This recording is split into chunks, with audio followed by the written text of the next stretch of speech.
नमस्कार. WhatsApp post सोडायला शिका. लेखक अनामिक. एकदा मी देवपूजा करत होतो. पूजा झाल्यावर मी समईची ज्योत पेटवली. त्या ज्योतीला लावून उदबत्ती पेटवताना उदबत्ती हातातून निसटली. गडबडीत उदबत्ती पकडण्याचा प्रयत्न करताना माझा हात समईला लागला.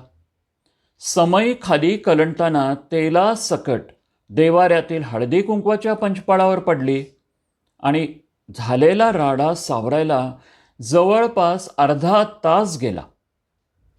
खाली पडणारी उदबत्ती पकडण्याच्या हव्यासापोटी हे सर्व झालं. उदबत्ती खाली पडली असती तर विशेष असा काय फरक पडला असता? उदबत्ती काय मोडणार नव्हती किंवा वाया जाणार नव्हती. आणि समजा वाया गेली असती तरी तिची किंमत ही साफसफाईसाठी वाया गेलेला वेळ, तेल, हळदी, कुंकू, तांदूळ, तेलकट झालेलं मंदिर यापेक्षा तर जास्त नक्कीच नव्हती. आपण आयुष्यात सुद्धा अशाच उदबत्तीसारख्या अनेक गोष्टी उगीचच धरण्याचा प्रयत्न करत असतो. क्षुल्लक गोष्टी सांभाळताना बहुमोल गोष्टी निसटून जातात. त्यामुळे क्षुल्लक गोष्टी सोडून देणंच हितकारक.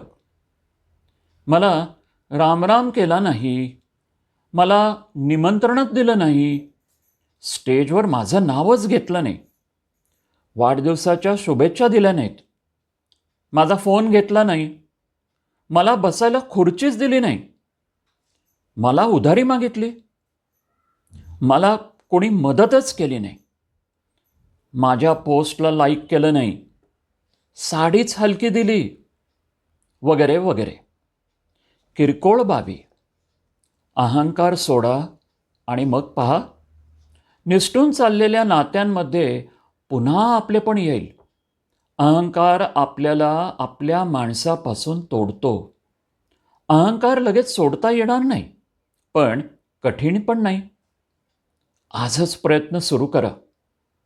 किरकोळ मतभेद मिटवा आणि आनंदी व्हा. मतभेद पराकोटीचे, गंभीर स्वरूपाचे असतील तर तो विषय मात्र वेगळेपणानं, शांतपणाने मिटवा. धन्यवाद. वाचन संजय इनामदार.